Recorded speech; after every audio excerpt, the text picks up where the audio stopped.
The Tampa Bay Buccaneers got laughed off the field in their 35-7 loss to the San Francisco 49ers. What is going on with Tom Brady? And more importantly, what's going on with his relationship with Mike Evans? We talk about it right now.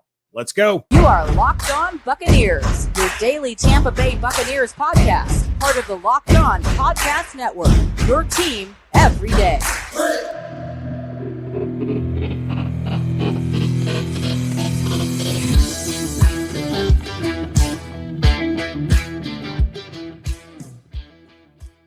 What's up, and welcome to the Locked On Bucs podcast, part of the Locked On Podcast Network, your team every day. We are your daily podcast covering the Tampa Bay Buccaneers, free and available on all platforms, including YouTube. And we thank you for making us your first listen or view of the day. I am James Yarcho, deputy editor of SB Nation's BucsNation.com, joined by my fantastic co-host, Mr. David Harrison, staff writer over at BucsGameDay.com, part of the Sports Illustrated family. And of course, you can follow everything on Twitter at Locked On Bucs, at JYarcho_Bucs, and at DHarrison82. Today's episode of the Locked On Bucs podcast brought to you by Prize Picks. Prize Picks Daily Fantasy made easy. Pick 2 to 5 players. If they score more or less than their Prize Picks projection, you can win up to 10 times your money on your entry. First-time users, you get a 100% deposit match up to $100 with promo code Locked On. That's prizepicks.com or the Prize Picks app. Use the promo code Locked On. And we thank you again for making us your first listen, your first view every single day. Starting off with the biggest story coming out of the Tampa Bay Buccaneers, absolutely ridiculous loss to the San Francisco 49ers. And James, we kind of went back and forth on this. And I think we're going to have this Todd Bowles coaching staff job security discussion sooner rather than later, whether we like it or not. But you know what? Pretty confident we're going to wake up Monday morning and Todd Bowles is still going to have a job. Pretty confident we're going to wake up Tuesday morning and Todd Bowles is still going to have a job. What we're not confident about is that Tom Brady and Mike Evans are going to be on the same page Monday morning or Tuesday morning, or really any morning or afternoon or evening for that matter, because they still cannot seem to get back on the same page. I don't even want to say they can't get on the same page. They've been on the same page before. They can't seem to get back on the same page, and that's kind of boiled over on the sidelines during, again, their embarrassing loss to the San Francisco 49ers, where we saw them kind of barking at each other and a little bit of finger pointing was happening, most likely just in the heat of the argument. But do you think that there's a problem between these two men behind the scenes? Behind the scenes, I don't know. I don't think there's a problem between the two. I don't think they dislike each other. I don't think there's any kind of resentment. I don't think there's anything like that. But for whatever reason, that chemistry that has been just so fantastic the last two seasons when Mike Evans was tearing it up, double-digit touchdowns. You know, you even go back, I saw a clip of the match when it was Brady and Rodgers against Mahomes and Allen in their little golf match, and they were doing these funny little football drills beforehand. And Tom Brady was making fun of Aaron Rodgers. He's like, Aaron, your guy Devontae left you. Patrick, your guy Tyreek left you. My guy Mike, he'd never leave me. Mike and I are tight. And where is that on the field? We finally got that connection on the deep pass to a wide open Mike Evans. It gets negated by a holding penalty. And then the next time Mike Evans gets a target, it's low and behind him. I still saw people on Twitter saying that was Mike Evans' fault. No, it wasn't. It was a terrible pass by Tom Brady. It's okay to criticize Tom Brady when he has terrible passes, and that was one of them. That was 6 points. Flat out, that was 6 points, and he missed Mike again. We know he has this great connection with Chris Godwin. He now has this great connection with Julio Jones. Julio Jones looks like vintage Julio. And Mike's just kind of left there twiddling his thumbs, like, where are my targets? Yeah, he's basically been a non-factor. He gets a couple of catches a game. He gets 40 to 50 yards, moves the chains a couple of times, but that's it. So what is the problem? What happened? And I don't know if we have an answer.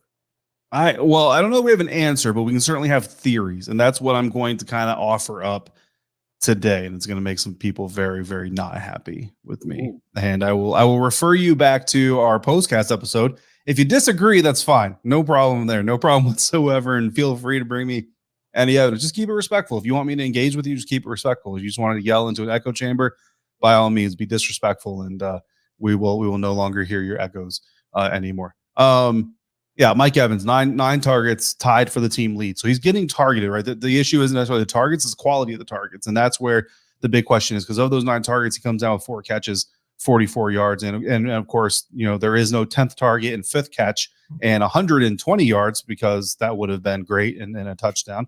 But Donovan Smith said, no, you're not on my fantasy team, so I don't want that to happen. That's not what happened with Donovan Smith. Do not run with that.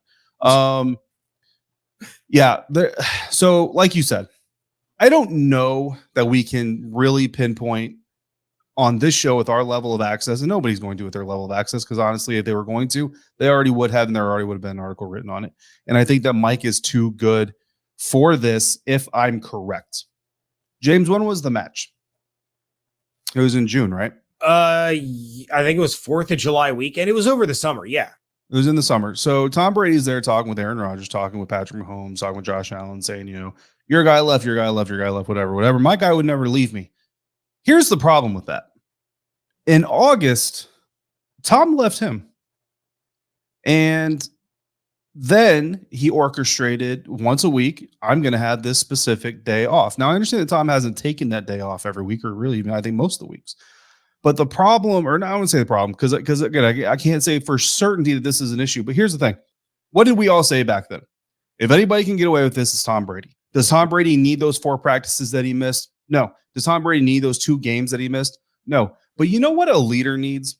A leader needs his or her people to understand that when it's time to go to war, that my focus is on you, that my focus is on the mission, that my focus is on the task, and making sure that we all have everything that we need to the best of our ability to be successful. That's what leaders need their troops, teammates, subordinates, whatever you want to call them, to understand, believe, and have a grasp of. So when Tom Brady leaves training camp, and you know what, and I'm going to be honest with you, I kind of had this thought at the time, kind of had this thought throughout the season, like, you know what, I don't want to bring this thing out yet, because again, this is completely unconfirmed, so please nobody run with this as a report or anything like this. This is just a theory. As a guy coming from a very heavily performance-based profession, heavily leadership-based profession, right? And one that honestly is compared to pro athletics quite often. Tom Brady himself compared playing football in a season to military deployments. And I did not have a problem with that. So I just want to really understand. If there was any military member that had a problem with that comparison, it was not this one. So I'm going to lean on that a little bit. If I, as a leader, because I've deployed, and I've deployed as a leader every single time I was in charge of troops in some way, shape, or form. If I, as a leader, in the first month of deployment, which is what the first month of training camp is, said, hey guys, I love you. See you in 11 days. I would lose some of my soldiers. Yeah, absolutely. I would. And I could be the greatest insert leadership title ever. I will lose some of my people because they will be there in the dirt. They will be there in the sweat, in the heat, in the trenches, working while I'm not. And then if they found out my leader, myself, orchestrated with our command to take a day off every week, I could still show up that day every week. But trust me, it's going to move around the ranks that guy use his authority, use his position, use his status to get something that we don't all have. And now you want to bark at us? Now you want to point a finger at me? And you want to cuss me out on national television, bro? You ain't even here all the time. And we used to have a saying about guys like that where they would kind of get uppity and we look at him like, bro, do you even work here? You know what I mean? And I don't think it's gotten to that point with Tom Brady, but I just kind of wonder if there's this little seed that during training camp, all the players said the right things, right? They all said the right things. And I think most of them probably believed it. But I just can't help but wonder. I mean, these are human beings, guys. These are not elevated, creatures. They're human beings. Imagine if your boss took 11 days off in the middle of whatever the biggest time of year you have, right? Imagine if your boss took a day off every week and told you to continue working. And then when they came back and things were going smooth, they pointed at you and blamed you for it. I'm just saying. Is it everybody? I don't know. But if it's some, there's a leadership problem. And Mike Evans as a leader has a responsibility to help address it. And I wonder if that on the sideline was a little bit of a sign of, hey, dude, I'm here every day. I was here every day. And you and I know from experience, James, Mike Evans values his family time. Yes, he does. Guess where Mike Evans was when Tom Brady was taking his family time? Mike Evans was on the side field running with an injured hamstring, trying to get back to his team. That's where Mike Evans was. He wasn't home with Ashley and the kids. He was at $1.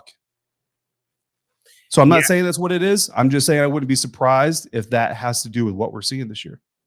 Yeah, and just real quick, I want to bounce off that, because when you started saying that, in my head, the only thing that I could think of was, I get that, but if Tom Brady's absence had to do with trying to mend his family or try to deal with the impending end of his marriage, Mike would probably be the first guy to say, you know what, you need to handle home.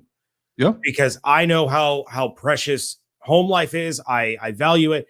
Yep. But at the same time, I think you might be right. I think in the back of your mind, we are all human. And it's like, you know what? Ashley and I don't always get along. You know, there's other guys here that have problems with their wives, and being gone adds stress to that. Mm-hmm. But we're all still here. And there also comes an appreciation for that, right? Like, that's fair. Absolutely. That's perfectly fair. And I will give just a real quick example to support your hypothesis, right? I had, in some of my final years in the Army, I was running an organization. Like, the entire building, everybody that worked in there were my responsibility. I was in charge of them. I got the credit when we did great. I took the blame when we did poorly. I had another job, a job within the Army that sent me away for weeks at a time. All right. When I came back from that week, I didn't show up and say, okay, what'd you guys do during the week I was gone? That's messed up. That's messed up. That's messed up. You suck. You suck. You suck. Should have done it my way. No, I got on the same page. So, okay, here's what happened. And even if I didn't like everything that happened, hey, it happened. And now we're going to move forward from here. So again, that's where I kind of get to the whole, if you're the guy cussing everybody on national television, you're the guy throwing your hands up, you're the guy rolling his eyes when the camera's on you, and everybody knows what you assume. You assume it's on the other guy. If you're going to be that guy, you better also be the guy that's fully invested in making this thing work. So like I said, I just kind of wonder if that's what's going on here. We can continue this conversation if you want to rebut to that at all on the other side of this. But first, we got to talk about Taro, the world's largest car sharing marketplace. With Taro, you can book any car you want whenever you want it from a community of local hosts, and that car will not be on vacation when you need it. Browse a huge selection of vehicles for just about any occasion or budget across the US, UK, Canada, and Australia. Book a spacious SUV or minivan for that family road trip, or test drive that new electric vehicle that you've been kind of eyeing, but not sure if you want to drive into the electric vehicle revolution. I'm with you on that one. Many Taro hosts can deliver the car right to you. Mine did in Indianapolis. It was amazing. Every trip is backed by liability insurance. Terms, conditions, and exclusions apply. Forget boring rental cars and find your drive at Taro.com. This episode is also brought to you by Audible. Audible is releasing a new slate of football podcasts that we're sure you are going to love. That's why you'll be able to find a sneak peek of Think Like a Champion available right now as a bonus episode on Locked On Presents. Think Like a Champion is a brand new podcast from Russell Wilson and Audible. You can hear two-time Super Bowl champion and MVP Von Miller deliver sharp insights about performing at your highest level in moments of extreme pressure, or NCAA champion Tim Tebow discuss how to find your unique personal mission in the world. Each episode features interviews with Olympic medalists, NFL stars, and business leaders. Hosts will swap stories and share proven mental techniques that have gotten the world's most elite performers across the finish line and beyond. Available for free on Audible or wherever you get your podcasts. Head over to Locked On Presents for a sneak peek of Think Like a Champion, or catch the full series available anywhere you get your podcast. It is available everywhere now. Audible, get in the game. Thanks for making the Locked On Bucs podcast first listen, your first view of the day. For your second listen, check out Locked On Sports Today. From the games that matter the most to the biggest stories in sports, go beyond the scoreboard and behind the scenes with local experts and insight, and only Locked On can provide. That always trips me up. Locked On Sports Today, available here on YouTube or wherever you get your podcasts. James, it's time for Stock Up, Stock Down, but I do need to open up the floor. I dropped a little bit of an example about the whole Tom Brady situation. Again, the military and the NFL are not, twins. They're not exact copies. So, but absolutely, I understand that, right? But it's just a theory. It's not proven fact by any means. What are your thoughts? Really, the only thing that I wanted to add was, you and I off camera had a conversation about whether or not we thought Tom Brady would return to play football and beyond that, return to play for the Buccaneers. There was a report from Ian Rappaport before the game started on Sunday that all options are open for Tom Brady to potentially play at age 46 next season. And I will say this.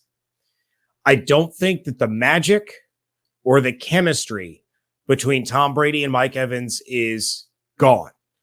I don't think this is a situation where they wouldn't want to continue to play with each other. I think this is two extremely competitive guys who know and believe that they need one another in order to succeed.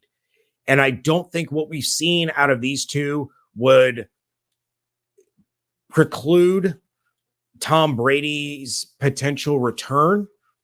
All of that said, it's things beyond the two of them that make you question whether or not Tom Brady would return to the Buccaneers. But one last thing, if Brady does return, and I know Evan Klosky has said this, I can't remember if he said it on the show, but he said it to me in conversation. Tom Brady returns next year. I think the mental side of him is all in. This year we had the absence in training camp. You have the days off. You have the distractions with the issues at home. Mentally, it has looked like at times Brady has not been all there.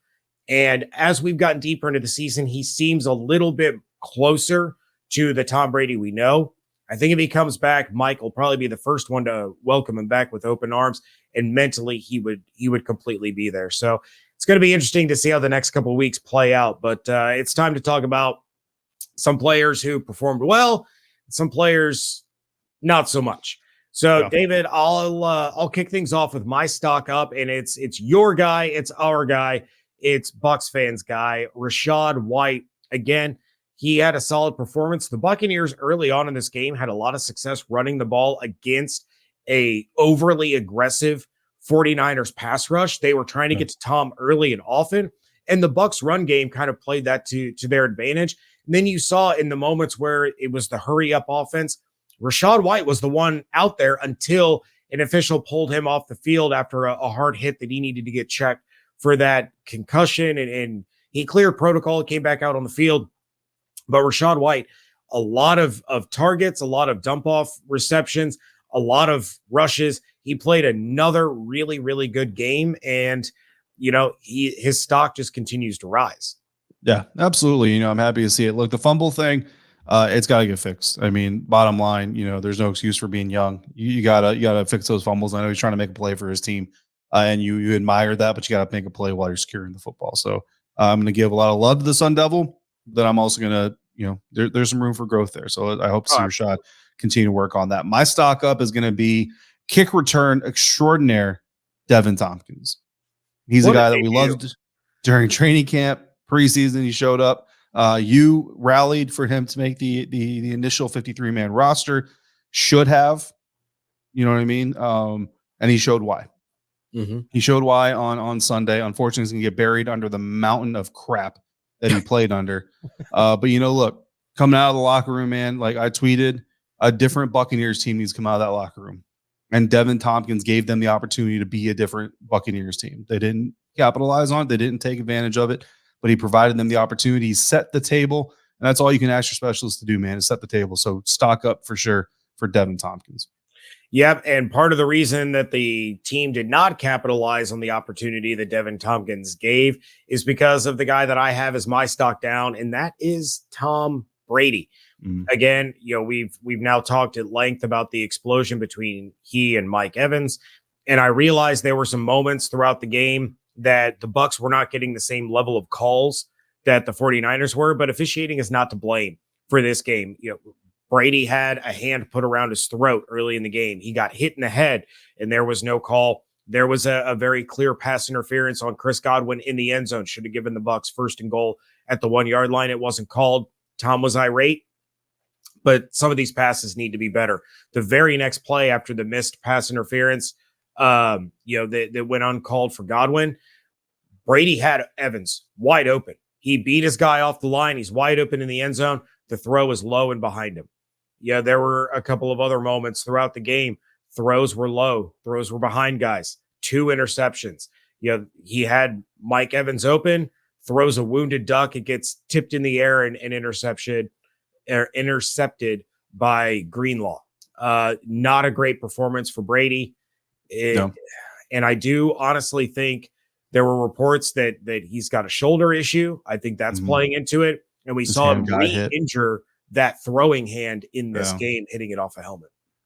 Yeah, I mean, look, you hate to see those things kind of happen, but the bottom line is it was a down game. But again, and just because there's always going to be that person who takes one episode, one comment, and just takes it and runs with it. Locked On Bucs hates Tom Brady. Look, without Tom Brady and some well orchestrated Tom Brady moments, this team is probably out of the playoff chase. Oh yeah, but believe me, Tom Brady is a huge reason why this team is even in the playoff hunt for all that's gone wrong this season. But on Sunday, definitely not a great showing, and there's been some other moments as well. So I think that Tom would probably agree with it. Look, this isn't best quarterback of all time performance. It's just not. My stock down. No surprise. We're not going to beat up on it too much. Donovan Smith. Well, coming into the season, we wondered how much he would miss Ali Marpet. I think that we've kind of figured out now that he misses him a lot. We've defended him in the past. Mostly it was kind of there's really nobody better. So it was less defending him and more so maybe punishing the rest of the offensive tackles out there. And I know that he's supposedly going through something personal, you know what I mean? And again, I'll reiterate that I hope that's nothing that's too serious. But, look, if it comes to a point, this is where leadership comes in, right? Todd Bowles got to look at this guy and his offensive line coach has got to be honest, and Byron's got to be honest. Is this the best option at left tackle for us? If he is, even at his degraded state, hey, man, roll with it and do the best you can. If he's not, then, you know what I mean? Just be like, look, dude, go deal with what you got to do. I don't know. Like, if it's that big of an impact, then you got to do something. You can't.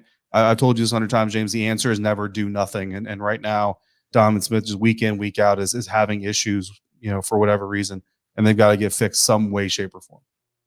Yeah, it kind of makes you wonder if Wirfs is healthy and cleared to play next week against the Bengals. Is Josh Wells going to get that shot over at left tackle while Donovan gets things straightened out? I don't know what the answer is. All I know is that Donovan Smith has to play a whole heck of a lot better than he has this year. This might go down as the worst season of his career. Always the chance that he bounces back, but right now it's pretty ugly. Yet somehow, some way, the Buccaneers are still right there in the thick of the playoff hunt. We're going to break all that down for you coming up in just a moment. But first, today's episode is brought to you in part by Prize Picks. Pick 2 to 5 players, and if they will score more or less than their Prize Picks projection, you can win up to 10 times your money on any entry. You're not competing against other people or their crazy algorithms. It's just you against the projections available. And Prize Picks offers projections on any sport that you can watch. That means the NFL, NBA, MLB, NHL, PGA, college football, men's and women's college basketball, soccer, WNBA, esports, NASCAR, tennis, MMA, boxing, disc golf, Eurobasketball, cricket, soon pickleball, I'm sure, and much, much more. Safe and fast withdrawals currently operational in over 30 states and Canada. Just download the Prize Picks app or go to prizepicks.com to sign up and play daily fantasy sports. And our first-time users can receive a 100% instant deposit match up to $100 with promo code Locked On. So do not forget to enter promo code Locked On, LOCKEDON, all one word, at sign up for an instant deposit match up to $100. Wrapping things up here on the Locked On Bucs podcast, and let's take a look at how and why the Tampa Bay Buccaneers are still slated as of this moment to host a playoff game. So let's go around the National Football Conference, not league, just conference, and take a look at the NFC playoff picture. Of course, number one, you still have the Philadelphia Eagles. They are 12-1, coming off of a big win. They will go to Chicago to take on Justin Fields and the Bears. Minnesota Vikings lost to Detroit. David said it. I even texted him shortly after we recorded the Friday episode, and I said, man, wish I had known that Kirk Cousins was 0-3 when facing the NFL's worst-ranked pass defense when I picked the Vikings. Didn't help. Minnesota Vikings 10-3. They will face the Colts. The San Francisco 49ers, you all know, they won. They get the Seahawks in Seattle on Thursday Night Football. The Tampa Bay Buccaneers, coming off their loss, will host Joe Burrow and the Cincinnati Bengals. The Dallas Cowboys at 10-3 travel to Jacksonville. The Washington Commanders slotted in the 6th spot right now, 7-5-1, taking on the Giants, who they just tied. The New York Giants, 7-5-1. They're taking on the Commanders in Washington. Seattle Seahawks are in the 8th spot right now. They take on the 49ers at home. Now it gets interesting. The Detroit Lions are now in the hunt at 6-7.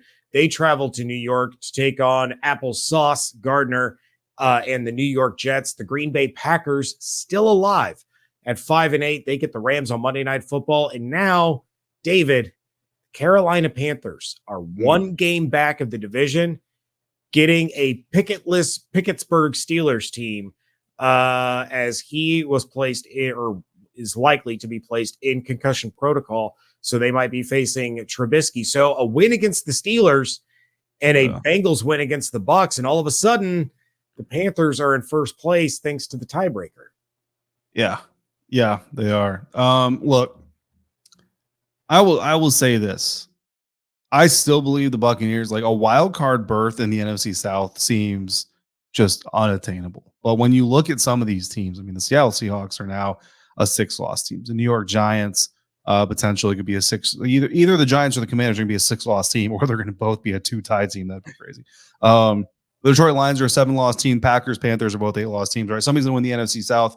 It's either going to be the Panthers, the Falcons, or the Buccaneers. If it's the Saints, that means every single other team in the NFC South just collapsed. And I think there's too many divisional games for that to really happen. Yeah.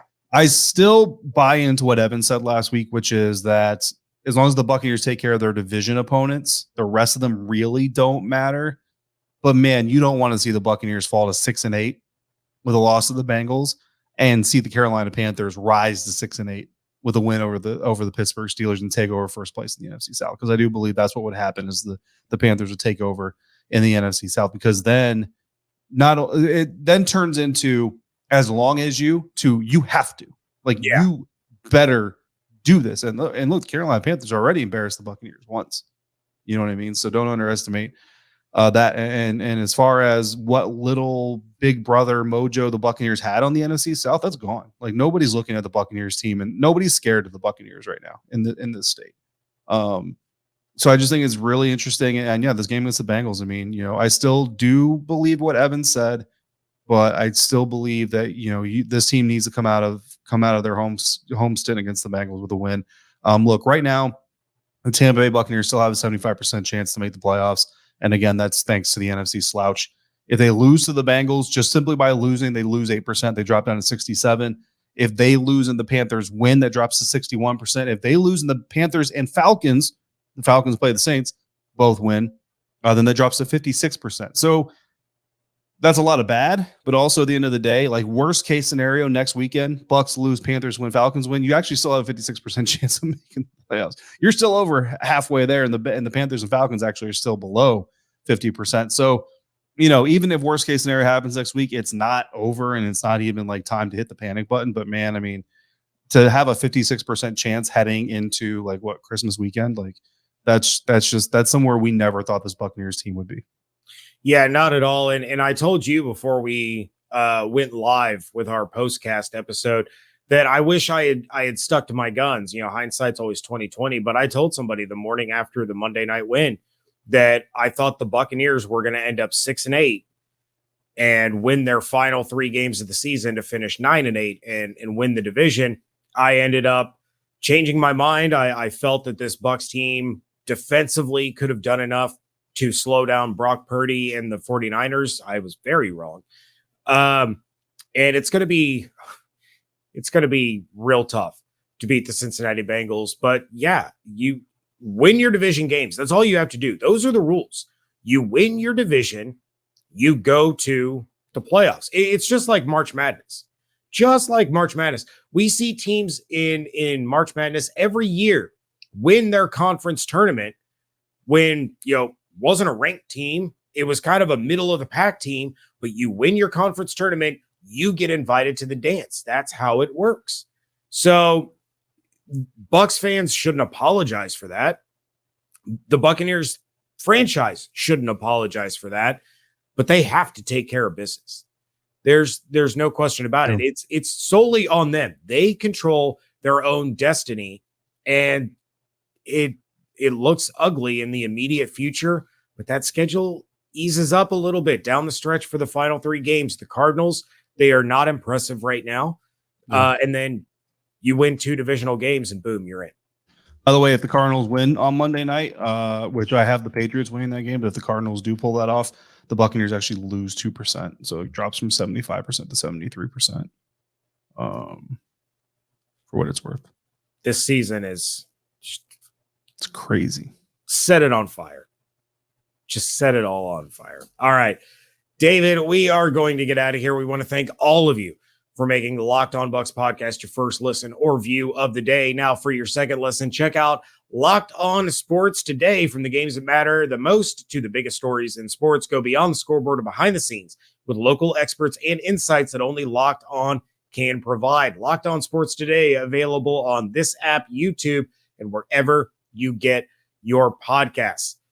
Make sure you're checking out everything that David is doing over at BucsGameDay.com. Check out what I'm doing over at BucsNation.com.